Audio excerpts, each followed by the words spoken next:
They never used it for a poor man, never for a man in mourning, never for a man being chased down by his own government for what he believed. Aristotle used it too in his lists of what a truly flourishing life looked like, but always for someone already secure. Full pockets, good health, a good name in the city, children who'd bury you properly. It was a word for the top of the ladder, never for the one standing at the bottom of it.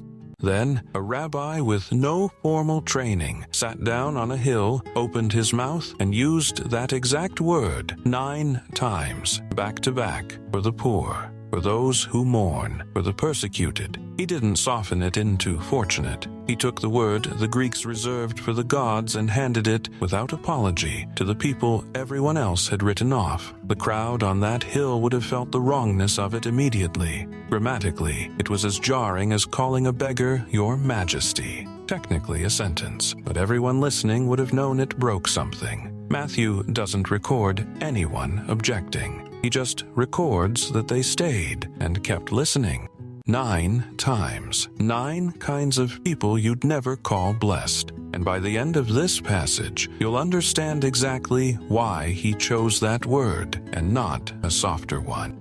Matthew chapter 5, World English Bible. Seeing the multitudes, he went up onto the mountain. When he had sat down, his disciples came to him. He opened his mouth and taught them, saying, Blessed are the poor in spirit, for theirs is the kingdom of heaven. Blessed are those who mourn, for they shall be comforted. Blessed are the gentle, for they shall inherit the earth. Blessed are those who hunger and thirst for righteousness, for they shall be filled. Blessed are the merciful, for they shall obtain mercy. Blessed are the pure in heart, for they shall see God. Blessed are the peacemakers, for they shall be called children of God. Blessed are those who have been persecuted for righteousness' sake, for theirs is the kingdom of heaven. Blessed are you when people reproach you, persecute you, and say all kinds of evil against you falsely, for my sake. Rejoice and be exceedingly glad, for great is your reward in heaven.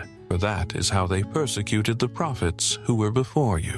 What matters is who's sitting there. Fishermen, tax collectors, neighbors, people from Galilee, a region Jerusalem's religious establishment openly looked down on. Can anything good come out of Galilee? Was an actual insult in use. A crowd of nobodies gathered around a teacher with no formal rabbinic credentials. Galilee sat 2 days' walk from Jerusalem's temple, and it might as well have been a different country in the eyes of the people who ran that temple. Its Aramaic carried a rough provincial accent, the kind Peter would later get caught out by, recognized as a Galilean the moment he opened his mouth in a Jerusalem courtyard. This was not incidental. Jesus picked his opening audience from the people the capital already looked past.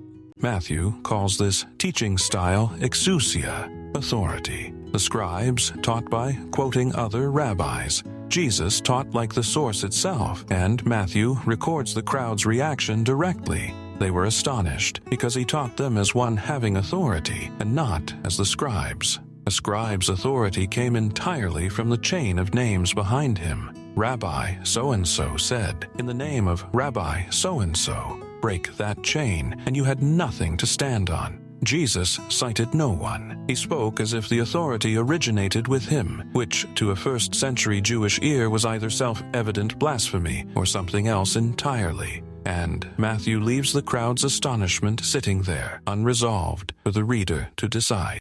And the opening word he chose, Makarios, wasn't neutral either. Every person listening had heard it used before, just never for someone like them.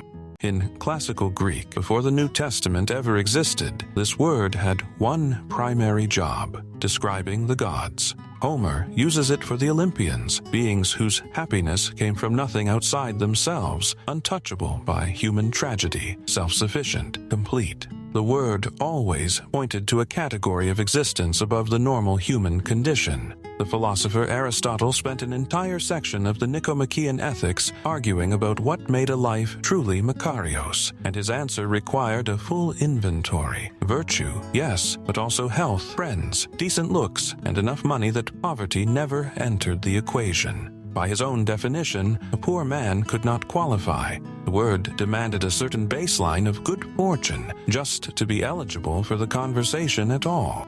So, when Jesus says the poor in spirit are Makarios, he isn't saying you'll feel okay eventually. He's applying the exact category the Greek world reserved for untouchable divine happiness to a person who owns nothing. Jesus doesn't argue with that inherited definition. He doesn't say the Greeks were wrong about what the word means. He simply picks it up and sets it down somewhere the word was never built to stand, on someone who owns nothing, in a body that's grieving, under a government actively hunting him. The category doesn't stretch to fit the person. Jesus insists the person already fits, and it's the world's definition that has to move.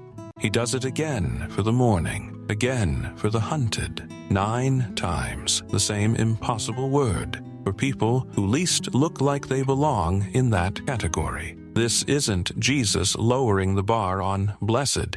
It's relocating who gets to hold the highest word in the language, off the throne of Olympus and into the hands of the people everyone else stepped over.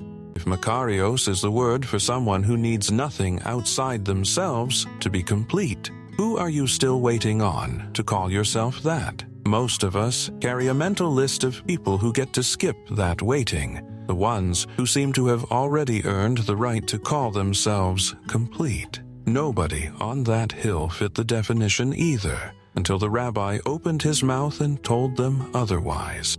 Leave a comment. Which of these 9 did you need to hear was allowed to be Makarios? That's not a question meant to be answered quickly and set aside. It's the one this whole passage was written to leave you holding, one word at a time, exactly as written. 66 books. We're still on the opening line. If this is the word you've been looking for, subscribe and stay awake with us. The Most High dwelleth not in temples made with hands. Acts 7:48. For whosoever shall call upon the name of the Lord shall be saved.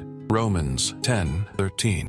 We are the called. Stay awake. Stay with us.